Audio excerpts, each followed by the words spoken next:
Halo teman-teman, kembali lagi bersama kita di channel Pejuang NIP teman-teman. Sebelumnya kita sudah membahas Turistar Belajar CWK CPNS 2026 part 1. Kali ini kita akan melanjutkan ke part 2 teman-teman. Oke, ke soal nomor 1 teman-teman.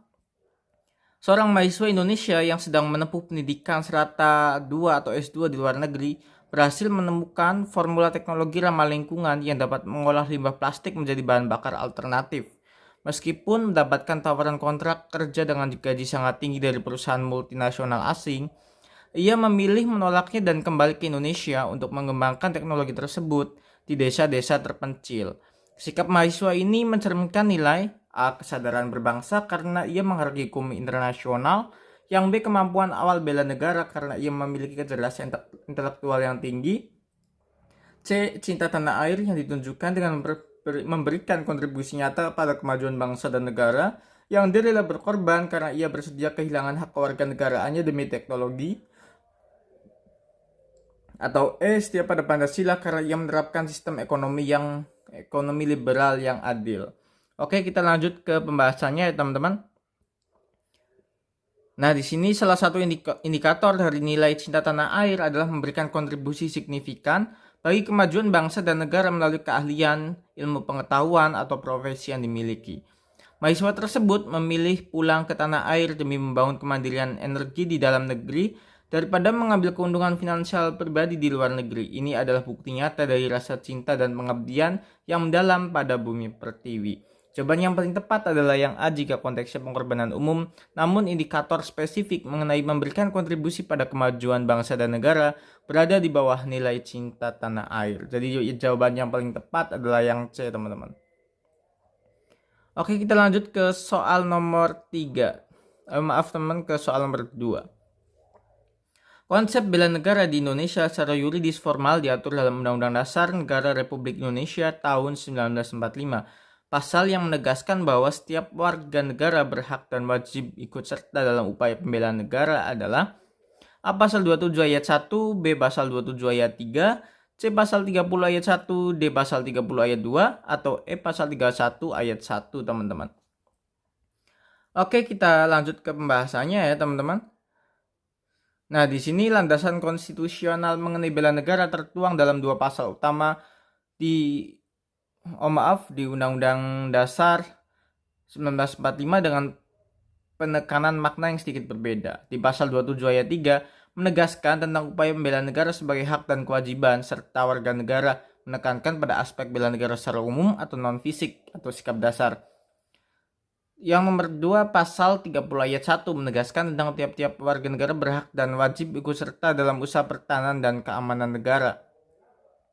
Lebih menekankan pada aspek teknis pertahanan dan keamanan melalui Sinhan Kamrata. Jadi jawabannya yang B ya teman-teman. Mohon maaf ada salah ketik teman-teman, harusnya UUD 1945. Next ke soal berikutnya, soal nomor 3 teman-teman. Di sini dalam kehidupan bermasyarakat kita sering menjumpai perbedaan pendapat, pandangan politik maupun latar belakang keyakinan ketika pelaksanaan pemilu. Ketika pelaksanaan pemilu, Pak Roni tetap menghormati tetangganya yang memiliki pilihan politik berbeda tanpa melakukan intimidasi, menyebarkan ujian kebencian, atau memutus tali silaturahmi. Tindakan Pak Roni merupakan wujud bela negara yang didasari atas A. Kewajiban bela negara yang mematuhi segala instruksi partai politik, yang B. Kesadaran berbangsa dan bernegara dengan menghargai keberagaman serta menjaga persatuan, yang C. Ketakutan terhadap sanksi hukum penodaan nama baik di lingkungan sosial, yang D. Rasa cinta tanah air yang berlebihan terhadap wilayah tempat tinggalnya atau chauvinisme, atau E. Keyakinan bahwa Pancasila adalah satu-satunya ideologi yang menghapus perbedaan pendapat. Oke, kita lanjut ke pembahasannya ya teman-teman. Nah, di sini menghargai perbedaan pendapat dan menjaga keharmonisan di tengah pluralisme politik atau sosial merupakan ciri dari individu yang memiliki kesadaran berbangsa dan bernegara. Salah satu indikator penting nilai ini adalah mengutamakan persatuan dan kesatuan bangsa di atas kepentingan kelompok atau pandangan pribadi, serta melakukan sesama warga negara dengan prinsip kesetaraan dan ketoleransi, teman-teman. Jadi jawabannya yang B. Next ke soal nomor 4, soal terakhir dari part 2 teman-teman. Seorang atlet bulu tangkis nasional mengalami cedera lutut yang cukup serius beberapa minggu sebelum turnamen internasional dimulai. Meskipun berada dalam kondisi fisik yang belum pulih 100% dan menahan rasa sakit, atlet tersebut tetap bertarung habis-habisan di lapangan hingga berhasil mengibarkan bendera merah putih di podium tertinggi. Motivasi utama atlet ini mencerminkan nilai dasar bela negara, yaitu A. Memiliki kemampuan awal bela negara yang mengandalkan kekuatan fisik semata. Yang B. Setia kepada Pancasila dengan menerapkan nilai kemanusiaan yang adil. Yang C. Cinta tanah air yang diwujudkan dengan rasa bangga dan bawa nama baik bangsa di kancah dunia. Yang D. Rela berkorban demi mendapatkan bonus finansial dan popularitas dari pemerintah. Atau yang E. Kesadaran berbangsa dengan mematuhi instruksi tertulis dari jajaran tim pelatih. Oke, next ke pembahasannya teman-teman. Nah, di sini indikator dari rasa cinta tanah air antara lain adalah bangga terhadap bangsa dan negaranya, menjaga nama baik bangsa, serta berupaya mengharumkan nama bangsa melalui prestasi di bidang yang ditekuni. Perjuangan atlet yang mengesampingkan rasa sakit demi berkibarnya bendera merah putih di level internasional adalah bentuk nyata dari rasa cinta tanah air yang diaktualisasikan melalui profesi. Jadi jawaban yang tepat adalah yang C ya teman-teman.